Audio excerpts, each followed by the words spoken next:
같은 뜻으로 온전히 합하라. 내 형제들아, 글로에의 지편으로 너희에 대한 말이 내게 들리니 곧 너희 가운데 분쟁이 있다는 것이라. 내가 이것을 말하거니와 너희가 각각 이르되 나는 바울에게, 나는 아볼로에게, 나는 게바에게, 나는 그리스도에게 속한 자라 한다는 것이니, 그리스도께서 어찌 나뉘었느냐? 바울이 너희를 위하여 십자가에 못 박혔으며 바울의 이름으로 너희가 세례를 받았느냐? 나는 그리스보와 가이오 외에는 너희 중 아무에게도 내가 세례를 베풀지 아니한 것을 감사하노니, 이는 아무도 나의 이름으로 세례를 받았다 말하지 못하게 하려 함이라. 내가 또한 스데바나 집사람에게 세례를 베풀었고 그 외에는 다른 누구에게 세례를 베풀었는지 알지 못하노라. 그리스도께서 나를 보내심은 세례를 베풀게 하려 하심이 아니요 오직 복음을 전하게 하려 하심이로되, 말의 지혜로 하지 아니함은 그리스도의 십자가가 헛되지 않게 하려 함이라. 아멘. 이 시간 서재성 목사님께서 나오셔서 온전히 합하라 라고 하는 제목으로 말씀 전하실 때 큰 은혜 받으시기 바랍니다.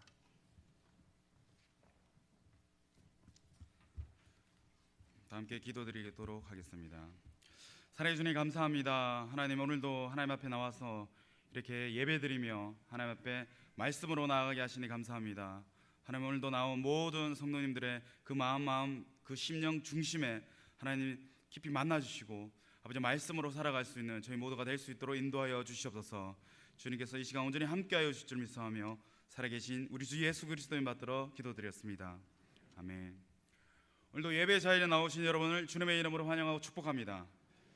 사진을 먼저 한번 보시겠습니다. 다음 또 넘겨주세요. 이 사진들이 무슨 사진입니까?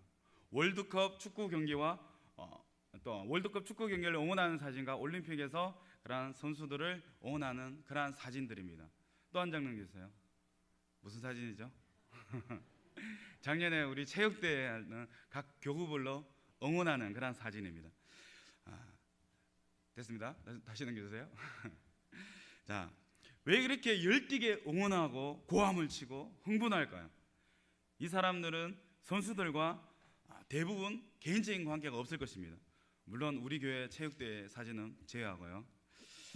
하지만 이러한 과정을 통해서, 이러한 응원의 과정을 통해서 대한민국 국민이 하나라는 생각을 가질 수 있게 됩니다.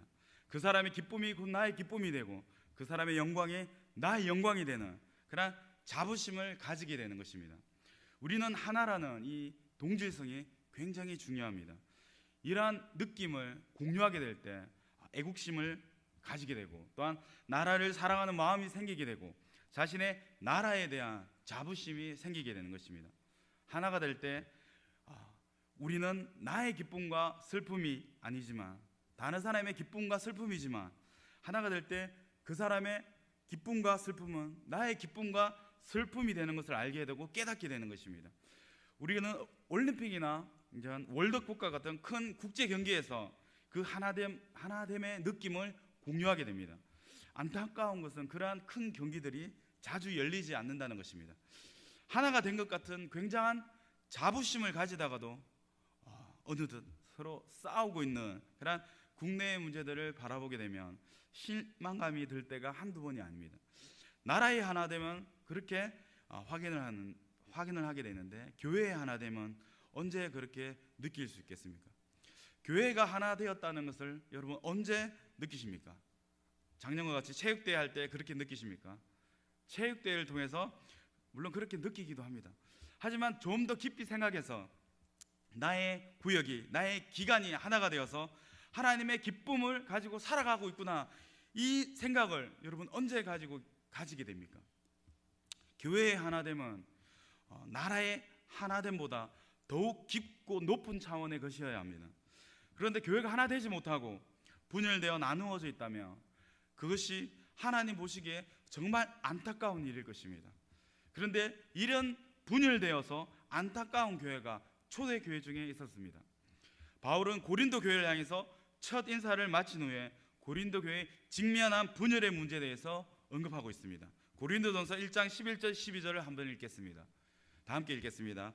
내 형제들아, 글로의 지편으로 너희에 대한 말이 내게 들리니 곧 너희 가운데 분쟁이 있다는 것이라. 내가 이것을 말하거니와 너희가 각각 이르되 나는 바울에게, 나는 아볼로에게, 나는 게바에게, 나는 그리스도에게 속한 자라 한다는 것이니. 아멘. 고린도 교회에 4개의 큰 분파가 나뉘어져 있었습니다. 그 4분파는 바울파, 아볼로파, 게바파, 그리스도파였습니다. 첫 번째 바울파는 바울이 고린도에 도착해서 복음을 전하면서 고린도 교회가 시작되었다는 것입니다. 사도행전 18장 1절과 11절 한번 보겠습니다. 그 후에 바울이 아덴을 떠나 고린도에 이르러 1년 6개월을 머무며 그들 가운데서 하나님의 말씀을 가르치니라. 아멘. 바울이 고린도 지역에서 복음을 전하고 고린도 교회를 세웠습니다. 그리고 1년 6개월 동안 머물면서 사람들에게 하나님의 말씀을 가르쳤습니다. 그렇게 바울이 전한 복음과 말씀을 배운 사람들을 중심으로 해서 바울을 따르는 사람들이 생겨난 것입니다. 특히 이방인 성도들이 바울을 많이 따랐을 것입니다. 율법에 대해서도 유연하게 대처하는 사람이 바울이었기 때문입니다. 바울이야말로 자신들의 입장을 잘 대변해주는 그러한 사람으로 이방인 성도들은 생각했을 것입니다. 그렇게 시간이 지나면서 그들만의 분파가 형성되게 된 것입니다. 두 번째 분파는 아볼로파였습니다. 아볼로는 고린도 교회와 무슨 상관이 있었기에 사람들이 아볼로파를 만들었을까요? 사도행전 18장 24절과 19장 1절을 한번 읽어보겠습니다. 알렉산드리아에서 난 아볼로라 하는 유대인이 에베소에 이르니 이 사람은 언변이 좋고 성경에 능통한 자라. 자, 19장 1절도 읽겠습니다. 아볼로가 고린도에 있을 때 바울이 윗지방으로 다녀 에베소에 와서 어떤 제자들을 만나. 아멘. 아볼로는 알렉산드리아 출신의 유대인이었습니다. 그런데 성경에 능통하다고 이야기합니다. 성경을 아주 잘 알고 있을 뿐만 아니라 언변이 좋았다고 얘기합니다. 여기서 언변이 좋다는 것은 말을 아주 잘하는 사람이었다는 뜻만 있는 것이 아니라 아주 학식이 높다는 뜻도 함께 포함하고 있는 것입니다. 성경뿐만 아니라 다른 학식들도 높아서 말을 아주 잘하는 사람이 이 아볼로였습니다. 바울이 떠난 뒤에 아볼로는 고린도에 남아 있었습니다. 지금으로 말하자면 고린도 교회의 2대 담임 목사가 이 아볼로였습니다. 그런데 성경에도 능하고 학식도 높아서 아주 말을 잘했기 때문에 많은 사람들이 아볼로를 아주 잘 따랐던 것 같습니다. 아볼로는 말을 아주 잘하는 사람이었지만 바울은 아볼로에 비해서 그렇지 못했던 것 같습니다. 특히 바울 역시 이 바리새인 중에 바리새인이요, 그 당시 유명한 가말리의 문화에서 공부한 지식인이었지만 이 아볼로와 비교할 때 언변에서는 좀 밀렸던 것 같습니다. 고린도후서 10장 10절을 한번 보겠습니다. 고린도후서 10장 10절. 그들의 말이 그의 편지들은 무게가 있고 힘이 있으나 그가 몸으로 대할 때는 약하고 그 말도 시원하지 않다 하니. 그들의 말은 고린도 교인들의 말입니다. 고린도 교인들이 말하기를 바울의 편지들은 무게가 있고 힘이 있으나 직접 와서 대면하여 말할 때는 약하고 그 말도 시원하지 않다고 말하고 있는 것입니다. 고린도 교인들이 생각하기에 바울과 아볼로를 비교했을 때 그렇게 생각했다는 것입니다. 그들이 생각했을 때 바울은 말보다는 글을 더 힘있고 영향력 있게 쓰는 사람이었던 것입니다. 그에 비해 아볼로는 말을 아주 잘하는 사람이었던 것입니다. 이 바울은 우리가 보는 이 성경에서도 12권에 달하는 성경을 바울이 썼다고 할 정도로 글을 아주 잘 쓰는 사람이었던 것을 우리가 알 수 있습니다. 그에 비해서 말은 글보다는 힘있게 절도 있게 잘 잘하지 못했던 것 같습니다.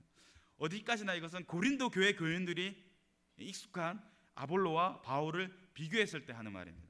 바울에 비해서 아볼로는 말을 아주 잘하는 사람이었습니다.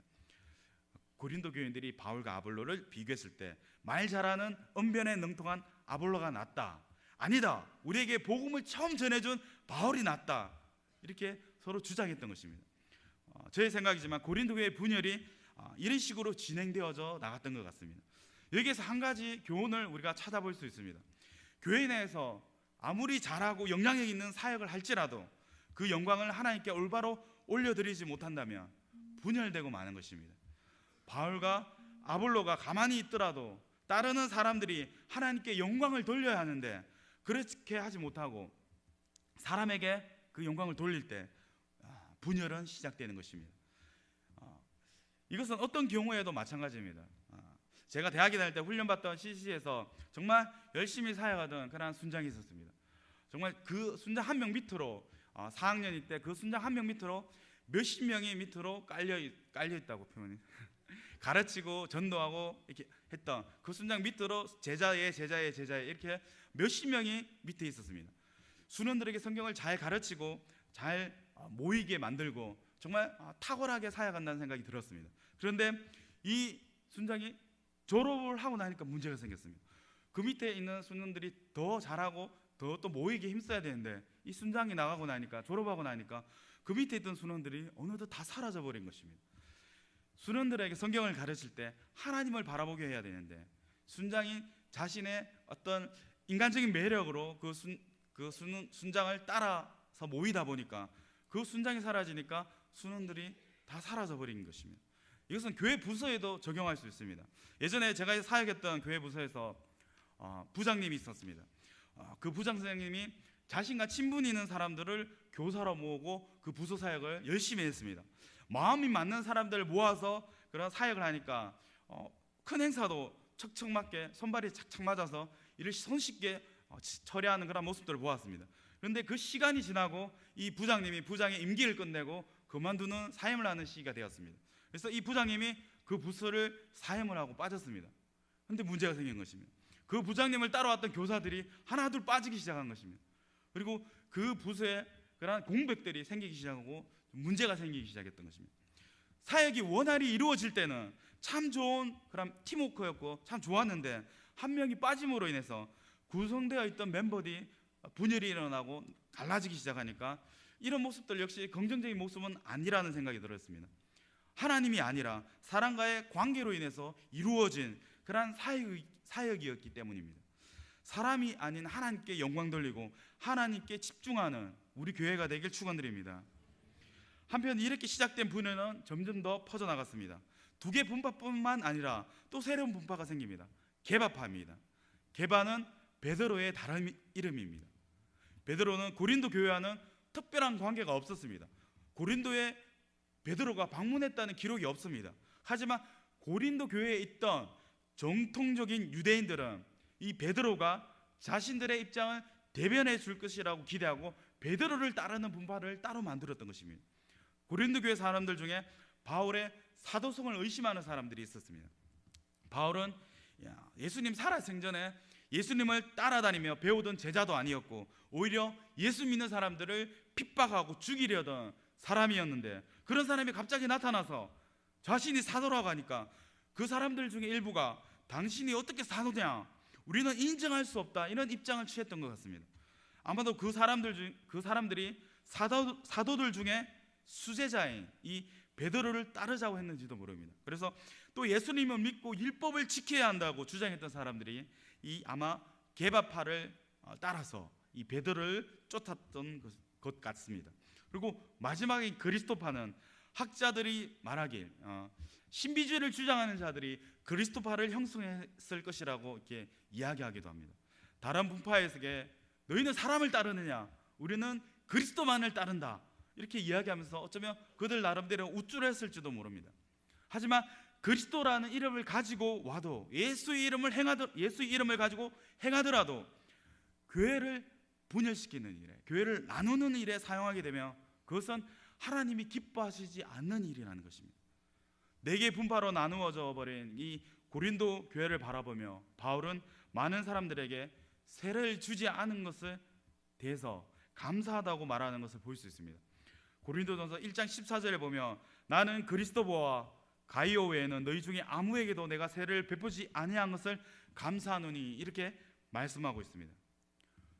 선교제에 나가서 복음을 전하고 세례를 받는 사람들이 많아진다면 그것보다 더 감사한 일은 없을 것입니다. 선교지뿐만 아니라 교회에서도 마찬가지입니다. 복음을 듣고 세례를 받아서 정식 교인이 되는 사람이 많아지는 것보다 더 큰 기쁨은 없을 것입니다. 그런데 바울은 도리어 많은 사람들에게 세례를 주지 않은 것에 대해서 감사한다고 이야기하고 있습니다. 세례를 주지 않더라도 교회가 하나 되는 것이, 세례를 많이 주고 교회가 나눠지는 것보다 바울은 낫다고 생각했기 때문입니다.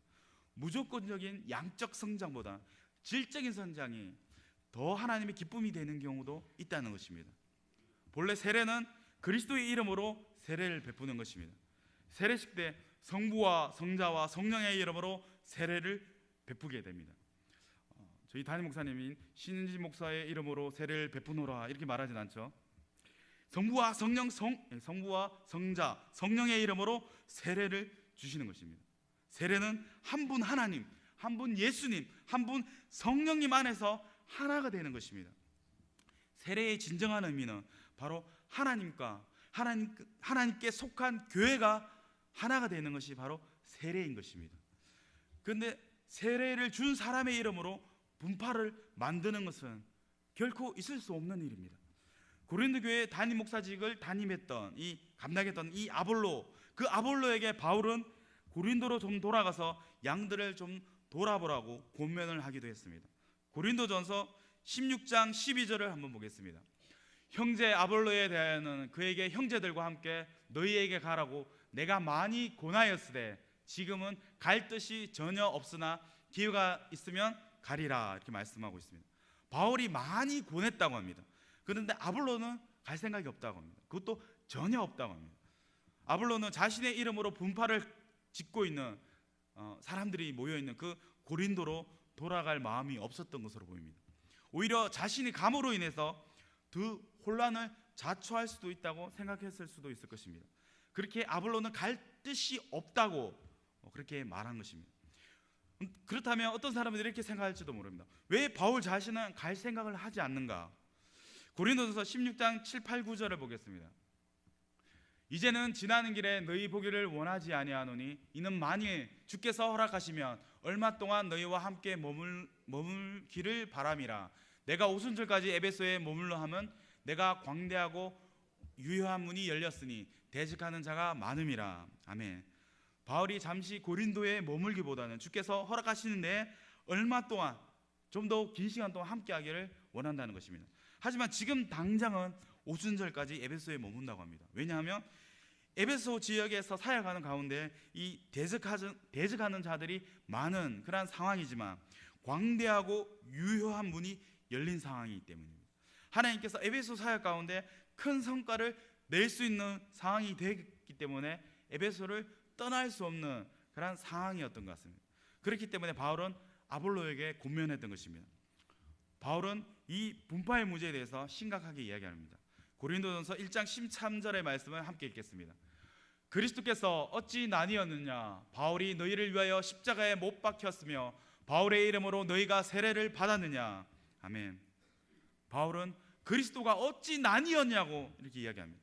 교회가 파당을 짓고 나뉘어지는 것은 그리스도를 나뉘는 것, 그리스도를 갈라지게 하는 것이라고 말하고 있는 것입니다. 교회는 그리스도의 몸입니다. 그리스도의 몸이기 때문에 교회가 나뉘어지는 것은 그리스도가 나뉘어지는 것입니다. 에베소서 2장 14절에서 16절 말씀을 다시 한번 읽겠습니다.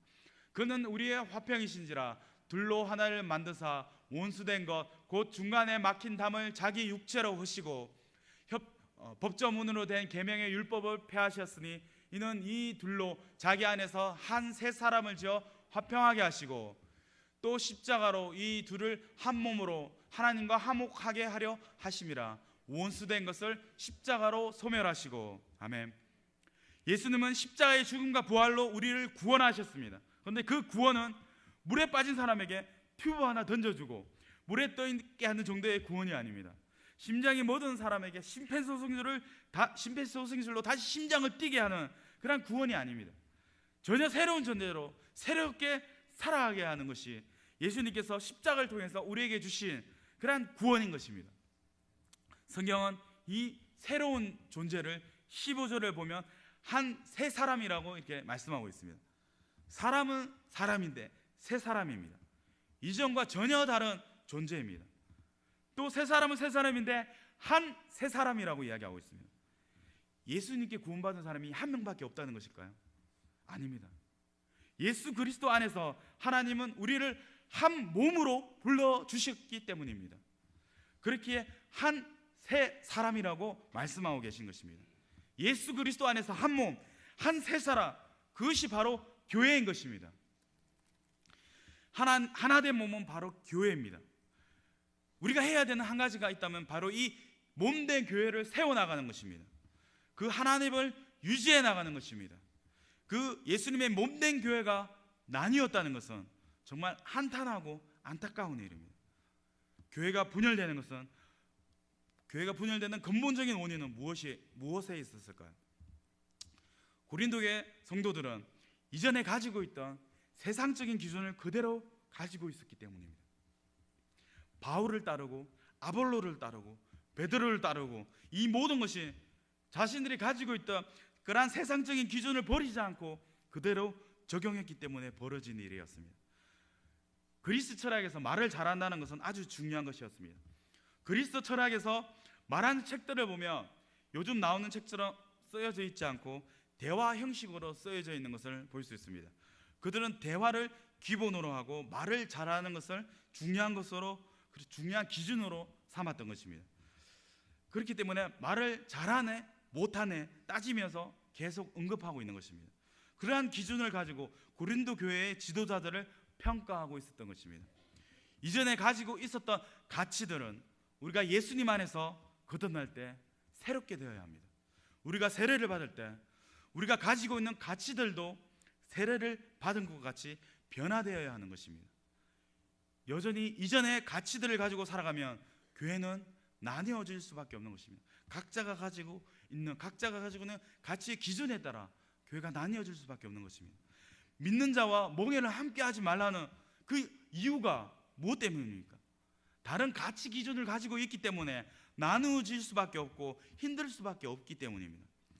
예수 그리스도 안에 있다고 하면서 몸된 교회를 이루고 있다고 하면서도 다른 가치 기준을 가지고 다른 곳을 바라본다면 결국 나뉘어질 수밖에 없는 것입니다. 세상적인 가치 기준을 가지고 사람을 판단하고 어떤 사람을 따르겠다, 따르지 않겠다 그렇게 하면 결국 교회는 갈라질 수밖에 없는 것입니다. 세상적인 기준이 아니라 하나님이 두시는 기준으로 바라볼 줄 아는 저희 교회의 모든 성도님들이 되시길 축원드립니다. 사람을 평가할 때 쉽게 이야기하는 것이 외모입니다. 키가 크냐 작냐부터 시작해서 외적인 면을 다양하게 평가합니다. 이성우 목사님이 오시고 나서 이성우 목사님을 평가하는 한마디가 있습니다. 뭔지 아시나요? 잘생긴 목사님. 이성우 목사님은 잘생긴 목사님이라고 성도들이 이야기합니다. 이름을 잘 모르니까. 최 목사님을 얘기할 때 어떤 얘기를 하시는지 아십니까? 최 목사님 볼 때 찬양하시는 목사님이라고 얘기를 들었습니다. 근데 임 목사님과 저를 평가하는 말은 어떤 맛인지 아십니까? 왜 웃으시죠? 왜 웃으시죠? 뚱뚱한 목사님. 좀 부드럽게 얘기하면 덩치가 좋으신 목사님. 이미지가 저와 임 목사가 비슷한지 헷갈리는 분들도 계십니다. 제가 온 지 1년이 넘은 시점이었습니다. 저보고 아이고 우리 교회 잘 왔다고, 우리 교회 온 지 얼마 안 됐죠. 아이고 잘 왔다고, 우리 교회 좋죠, 잘 오셨어요 이렇게 막 이야기. 저 온 지 1년 넘었는데 아마 임 목사님이 온 지 얼마 안 됐을 때 임 목사님 보고 저하고 헷갈려서 아이고 잘 왔다고 이렇게 하셨던 것 같습니다. 이와 같이 겉으로 드러나는 그런 기준들을 가지고 사람을 분류하게 되는 것입니다. 그러나 밖으로 드러난 외적인 면보다 중요한 것은 무엇입니까? 그 사람의 내면이 어떠한가, 그것이 더 중요하다는 것입니다. 어떤 기준을 가지고 있느냐가 중요하다는 것입니다. 그리스도인 청년들이 배우자를 찾기가 쉽지 않다고 얘기합니다. 어떤 배우자를 찾느냐고 물으면 보통 신앙 좋은 사람이면 된다고 얘기합니다. 하지만 더 깊이 얘기하면 어떻게 얘기합니까? 신앙도 좋고 외모도 좋고 집안도 좋고 직업도 좋고 이것저것 다 따지는 것을 볼 수 있습니다. 그런 사람이 있습니까? 없습니다. 그러니까 결혼하기 힘든 것입니다. 내려놓을 것이 있다면 과감하게 내려놓아야 되는 것입니다. 정말 고집해야 하는 것이 있다면 그것을 고집해야 하는 것입니다. 바울은 고린도 교인들에게 이렇게 권면합니다. 고린도 전서 1장 10절 말씀을 보겠습니다. 형제들아, 내가 우리 주 예수 그리스도의 이름으로 너희를 권하노니 모두가 같은 말을 하고 너희 가운데 분쟁이 없이 같은 마음과 같은 뜻으로 온전히 합하라. 아멘. 어떻게 하면 같은 말을 하고 같은 마음을 품고 같은 뜻을 가질 수 있을까요? 자신의 기준을 내려놓고 하나님의 마음으로, 하나님의 기준으로 충만할 때 같은 마음이 품어지는 것입니다. 그 같은 기준이 무엇입니까? 바로 이 하나님의 말씀인 것입니다. 제가 우리 고등부 아이들에게 자주 얘기하는 것이 있습니다. 이 성경이 자신의 기준, 삶의 기준이 되고 판단의 기준이 되어야 한다는 것입니다. 우리의 기준은 바로 이 성경입니다. 이 성경을 벗어난 어떤 기준도 우리가 이 세상을 판단하는 기준이 되어서는 안 되는 것입니다. 저는 이제 결혼하고 이제 4년째가 되었습니다. 다들 경험해 보셨겠지만 다른 환경, 다른 모습으로 살다가 함께 살면 어떻게 됩니까? 다른 삶의 모습들, 다른 삶의 기준으로 조금씩 부딪히게 됩니다. 전혀 부딪힘이 없다고 하는 사람들은 절대 거짓말하는 사람들입니다. 지금도 저는 아내가 가끔 부딪힙니다. 아내가 김치찌개를 아주 맵게 김치를 포기채로 막 김치찌개를 끓입니다. 저는 그런 걸 안 좋아합니다. 김치를 잘라서 어묵을 넣고 이렇게 양파를 많이 넣고 이렇게 끼리는 김치찌개를 좋아합니다. 근데 아내는 매콤하게 하는 것을 좋아합니다. 지금도 부딪힙니다. 얼마 동안은 자기 스타일로 끓이는데 제가 하도 얘기하니까 오늘 아침에는 제 스타일로 끓여드리더라고요. 여러분, 우리가 끝까지 다른 삶의 기준을 가지고 자기가 맞다고 주장하게 되면 어떻게 되겠습니까? 같이 살지 못하는 것입니다. 이혼하게 되는 것입니다. 하지만 오래 함께 살아오신 분들을 보면 어떻습니까? 그 가정만의 그런 삶의 모습이, 그런 삶의 분위기가 정착되어 있습니다. 그 가족만의 그런 분위기가 있다는 것입니다. 그러한 기준이 정해지면 그 가정은 부딪힘이 줄어들고 화평하게 지내게 됩니다. 교회도 마찬가지입니다. 믿기 이전에 자신의 기준을 내려놓고 하나님이 제시해주는 그러한 기준을 가지고 살아갈 때 몸된 교회를 유지하고 화평케 하는 존재로 우리가 살아갈 수 있게 되는 것입니다. 서로의 가치 기준을 내려놓고 하나님의 마음이 내 마음이 되도록, 하나님의 뜻이, 하나님의 기준이 내 기준이 되도록 온전히 하나가 될 때 그렇게 서로 화평한 관계로 그렇게 살아갈 수 있게 되는 것입니다. 여러분, 성경에서 최고의 우정을 자랑한 사람들이 누구인지 아십니까? 다윗과 요나단입니다. 그들은 최고의 우정을 자랑했던 사람들입니다. 그런데 이 두 사람의 신앙 고백이 비슷한 것을 아십니까? 사무엘상 17장 47절을 우리가 함께 읽겠습니다. 여호와의 구원하심이 칼과 창에 있지 아니함을 이 무리에게 알게 하리라. 전쟁은 여호와께 속한 것인즉 그가 너희를 우리 손에 넘기시리라. 아멘. 이것이 누구의 고백입니까? 이것은 골리앗을 앞에 둔 다윗의 고백입니다. 그런데 이전에 요나단이 어떻게 했는지 한번 보겠습니다. 사무엘상 14장 6절입니다. 요나단이 자기의 무기를 든 소년에게 이르되 우리가 이 할례 받지 않는 자들에게 건너가자. 여호와께서 우리를 위하여 일하실까 하노라. 여호와의 구원은 사람이 많고 적음에 달리지 아니하였느니라. 아멘. 이 두 친구는 굉장히 비슷한 신앙 고백을 하고 있습니다. 위기 가운데서 하나님께서 자기를 보살피실 것을 하나님께 이야기하고 있는 것입니다. 하나님을 향해서 나아갈수록, 하나님을 더 많이 알고 하나님의 마음을 더 많이 품을수록 이와 같은 신앙 고백이 나올 수 있을 것입니다. 그것이 피보다 더 진한 우정을 나눌 수 있게 하는 원동력이 된 것입니다. 교회가 하나님을 더 깊이 알수록, 그리고 하나님의 마음으로 내 마음을 채울수록 예수 그리스도의 몸된 교회는 더더욱 하나가 되어져 갈 것입니다. 우리 안에 세상적인 기준이 있다면 그것을 내려놓으시기 바랍니다. 그리고 하나님을 더욱 많이 알고 하나님의 마음으로 우리의 마음들을 채워나가시기 바랍니다. 교회의 분열, 하나 되지 못하는 것은 그리스도의 십자가를 헛되게 하는 것입니다. 우리를 하나님 안에서 하나 되게 하시려고 자기 자신을 십자가에 내놓으신 예수 그리스도의 크신 사랑을, 그 십자가를 헛되게 하는 것입니다. 우리가 세상적인 기준을 내려놓고 하나님의 마음으로, 하나님의 기준으로 자신을 충만하게 하시기 바랍니다. 그렇게 하여 하나됨을 온전히 이루는 우리 모든 성도님들 되시길 간절히 축원드립니다. 기도드리겠습니다. 사랑해 주님, 감사합니다. 하나님, 우리가 고린도 교회의 모습을 통해서 아버지, 우리가 어떻게 이 교회를 세워나가야 될지 다시 한번 바라보게 하시니 감사합니다. 아버지, 우리의 기준이 아니라 하나님의 기준으로, 하나님의 마음으로 이 몸된 교회를 세워나갈 수 있도록 저희들을 인도하여 주시옵소서.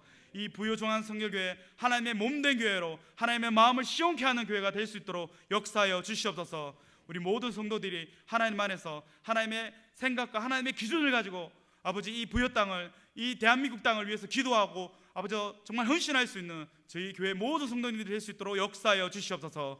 감사하며 살아계신 예수 그리스도의 받들어 간절히 기도드렸습니다.